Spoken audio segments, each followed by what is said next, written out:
نے اپنا کام نہیں سمجھا، میں اپنے آپ کو کاشتکار سمجھتا رہا۔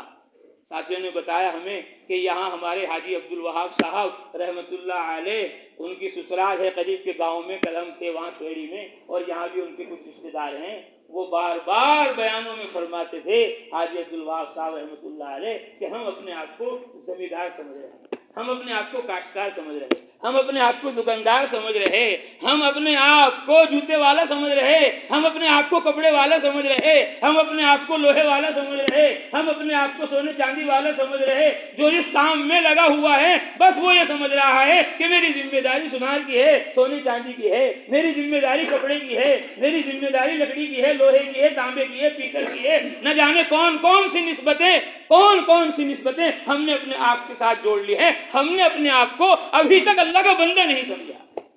ابھی تک اپنے آپ کو ہم نے رسول اللہ کا امتی نہیں سمجھا، ابھی تک ہم نے اپنے آپ کو قرآن کا داعی نہیں سمجھا، قرآن کا معلم نہیں سمجھا، قرآن کا مبلغ نہیں سمجھا، ابھی تک ہم نے اپنے آپ کو برادریوں سے جوڑا ہوا ہے، کنبوں سے جوڑا ہوا ہے، خاندانوں سے جوڑا ہوا ہے،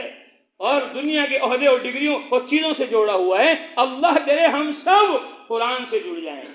حدیث سے جڑ جائیں، دعوت سے جڑ جائیں، تبلیغ سے جڑ جائیں، اللہ سے ہمارا تعلق ہو جائے، رسول اللہ سے ہمارا تعلق ہو جائے، ہم ساری دنیا کو کہہ دیں ہم اللہ کے بندے ہیں، ہم ساری دنیا کو کہہ دیں ہم رسول اللہ کے امتی ہیں، ہم ساری دنیا کو کہہ دیں ہم قرآن کے داعی ہیں، ہم قرآن کے مبلغ ہیں، ہم اسلام کو عالم میں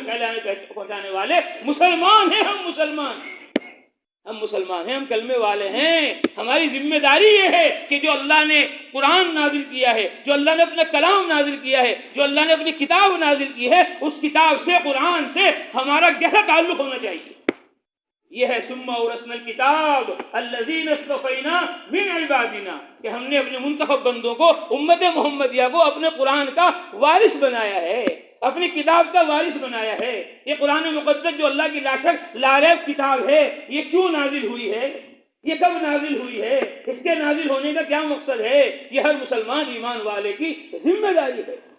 اللہ فرما رہے قرآن مقدس کے اندر شہر رمضان الذی انزل فیہ القرآن ھدی للناس،